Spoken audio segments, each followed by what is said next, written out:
Hi YouTube, it's Kathy, and this is my weekly entertainment wrap-up from May 14th through 20th. This week I read one book, I watched one show, I watched 2 movies, and I listened to 1 book.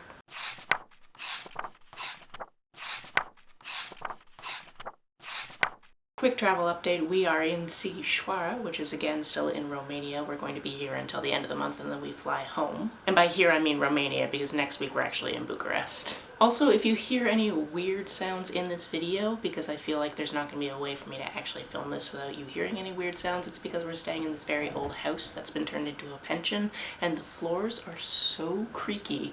No matter what you do, no matter where you step, there's a creaking sound, and there is somebody staying in the next room. So that's gonna happen. Also, if this window wasn't open, I think we would be boiling to death, so you can probably hear some birds and some outdoor people talking. It is what it is. The book I read this week is called Killing Time. This one is about a girl who secretly has a true crime podcast with her best friend, even though she knows that her mother would not appreciate this. She's secretly so into true crime. And the one teacher that really understood her and understood her passion for true crime and journalism is found murdered, and she really wants to find out what happened to her. She especially feels guilty because they had somewhat of a falling out at some point, so she really wants to find out what happens to this teacher, and she really wants to do a podcast about it as well. Every once in a while we also get the perspective of Helen, who is her mother, and we get her perspective back when she's in college and actually studying journalism. This is obviously something she's never told her daughter, and some things happen in that backstory her daughter definitely doesn't know about. So basically this turns into 2 different mysteries that need to be solved. As you know, I've been on a true crime kick, so this was right up my alley. I really enjoyed how this talked about ethical journalism and not just turning somebody into a salacious story, actually engaging with who they were as a person and not how they died. The one show I watched this week is most of the episodes of the current season of Queer Eye. I think I fell asleep during the second to last one, and I think there's one more, just because some beers were had last night, and I went to sleep pretty early.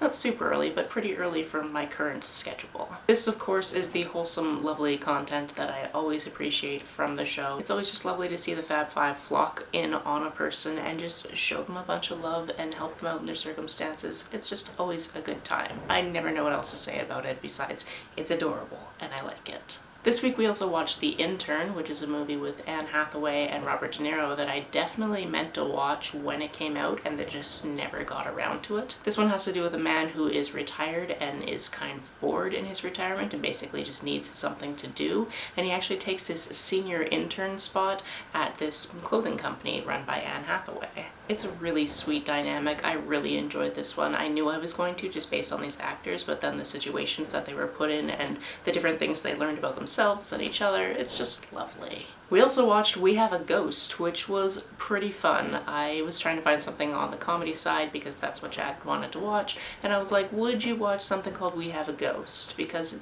it's listed as comedy, but you know, there's a ghost involved, but that ghost is also just played by David Harbour, so like, I feel like it's going to be fine. So we watched it. It was pretty funny. It's about this family that moves into this house. At the very beginning you see another family fleeing from it, and then it's like a year later that this family moves into that house. And the youngest son comes upon this ghost while he's in the attic and really wants to help the ghost figure out like what's going on, why the ghost is still here, all that type of stuff. However, his older brother and his dad take videos of the ghost, put them online. Basically, they become instantly famous because of this, and the younger brother wants nothing to do with this. He doesn't care about like proving to the world that they have a ghost. He cares about finding out what happened to Ernest and why he's haunting their house and how he can move on if that's something he wants to do.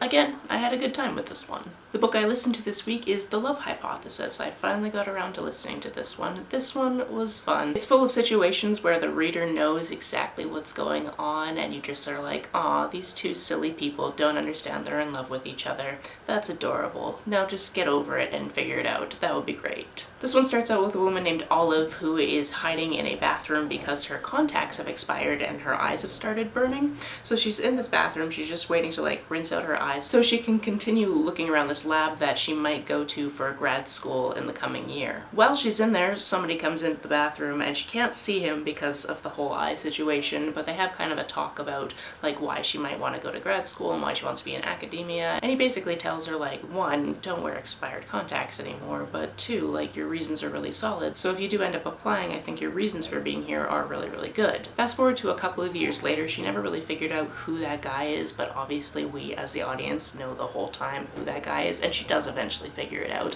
which is great. But she's found herself in another ridiculous circumstance at this lab late at night because out of nowhere she just asks to kiss the first person who she sees because she's supposed to be on a date and her best friend sees her in the lab, and she wants her best friend to think that she's dating other people because this guy that she went on a couple of dates with is clearly perfect for her best friend, but her best friend won't go anywhere near the guy because she thinks that Olive still likes him. So she kisses the first person that she sees, who happens to be a professor at the school, which is, you know, pretty embarrassing, especially because he has like a very harsh reputation. But they come to an understanding where they're like, actually, if we fake dated right now, it would really help out the whole situation with your best friend finally getting to date the guy that she should be dating. And then also he has all of these funds that the school is supposed to give to him for his research, but they're concerned that he might be trying to move on to a different school at some point, and they just want to make sure that he's actually going to stick around.